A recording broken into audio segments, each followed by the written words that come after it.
Hi, this is Kowski, and in this video we're going to be finishing up period 1 by looking at the Roanoke colony, and this is going to be sort of an effect of Portugal and Spain dominating European exploration in the first 100 years of period 1. So let's get right into it right now. So with key concept 1.3, contact among American Indians, Africans, and Europeans challenge the world views of each group. And again, that is very much an understatement as we've been discussing. But certainly the Roanoke colony, which was established in 1585, was really England's first attempt to colonize the Americas. If you remember from our previous discussions, it was really Spain and Portugal that really were dominating the world, and we'll get into that in just a moment. But England is saying, wait, Spain and Portugal have this almost 100-year head start. And as a result, Sir Walter Raleigh is going to be getting a charter from Queen Elizabeth I to establish a colony in what will be today the present-day North Carolina.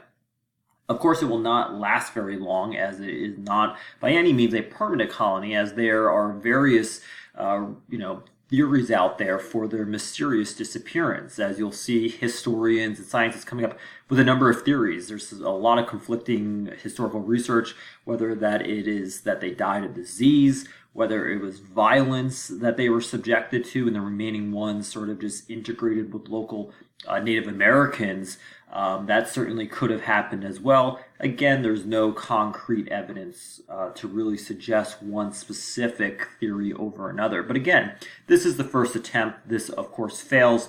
And the first permanent colony for the English will be in Jamestown just about 20 years later. But of course, that's not without its early and very difficult traumas in the beginning. But again, the big takeaway here is that Roanoke is going to be a big response to the broader changes that are going on in the world, particularly those, again, involved with Spain and what is Portugal, what they're doing in terms of the New World and their new colonies.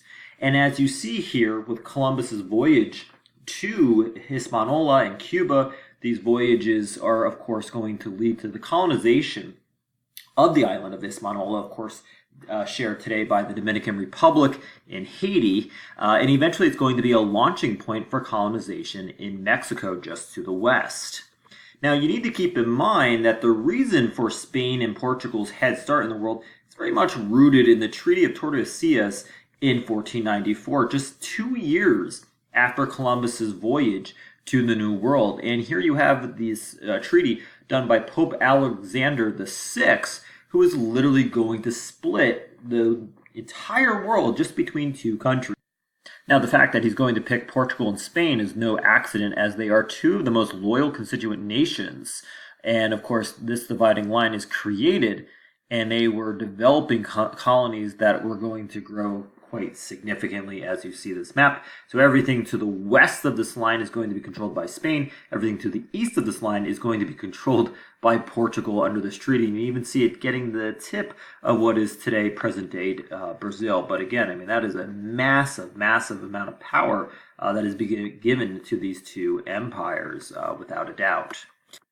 So as you'll see here, with Magellan going around the world and showing really the complete power of the Spanish Empire, as they are going to be focusing on building a new world empire. But just the fact that Ferdinand Magellan circled the world for Spain is quite impressive, in spite of the fact that it took 3 years and most of the crew dying. But again, at the same time, I mean, this is such a major feat for the 1500s for Spain, and Portugal is achieving similar results. And again, this is just another stark reminder for the English saying, hey, we are falling behind. We need to get into this piece of action. And this, again, is going to lead to the call of Roanoke. And again, as you see on this map, Spain taking most of the Pope's word. And then again, look at the colonies that are going to be set up by the Portuguese in what will become modern-day Brazil, but also, again, around the world. It is quite an impressive empire to that significant degree there. So when we look at Spain's new empire, you of course have Cortes arriving in Mexico, and this was of course controlled by the Aztecs, and they had a very highly advanced civilization. And one of the unique things is that in its divine scriptures, it did talk about a pale-faced serpent god that they thought was Hernan Cortes. They had never seen all these men on horses before. Again, they never saw a horse. Think of the Columbian Exchange in that respect. These men that are riding in their suits of armor, and they thought all these people were one being, and their god for the Aztecs was called Quetzalcoatl, which was their god. And the Aztecs are terrified.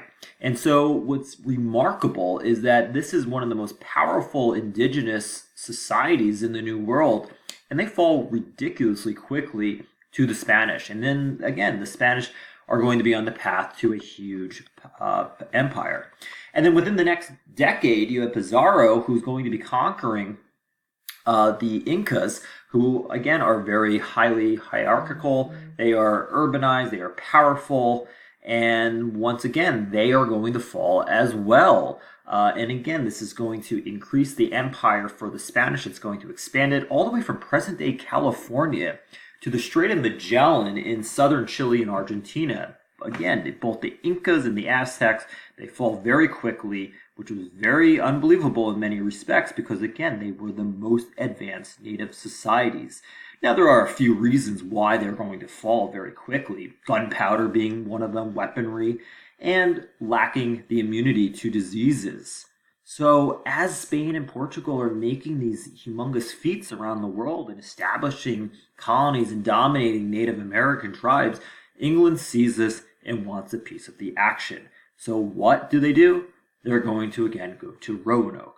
While this is not, a successful permanent colony, that will of course not happen to Jamestown, this is undoubtedly a chain reaction to what's going on between Spain and Portugal in the New World.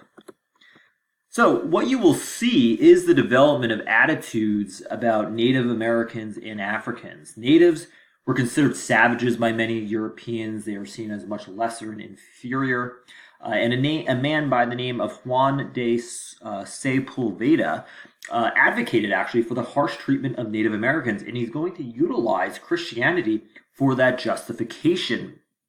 On the flip side of that, you did have a differing point of view. Las Casas was very well known for disagreeing with that point of view and arguing that Native Americans deserved humane treatment, similar treatment to other men. And he's going to be instrumental in ending what was called the encomienda system, which was really just a fancy word for slavery. At the end of the day, it was slavery. It was very harsh towards the Native Americans, and he will initiate the reform in the Spanish Empire.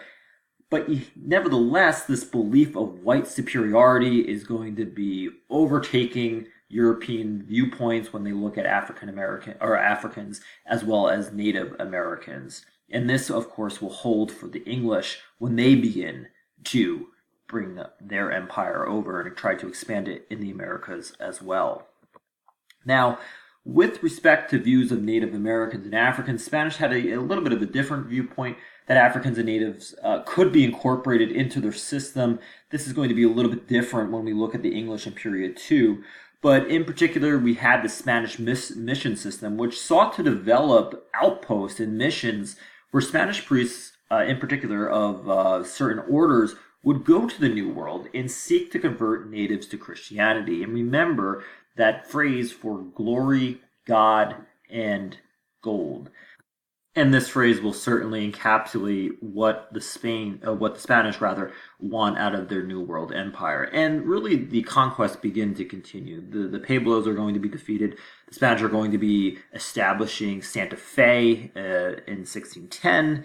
And absolutely, you're going to see the Spanish priests, the government working together hand in hand to suppress Native American practices that they saw being inconsistent with Christianity. Of course, Spain being a very Catholic empire, being very close with the Pope, and at the end of the day, the Spanish are going to be demanding tribute and labor from the Native Americans.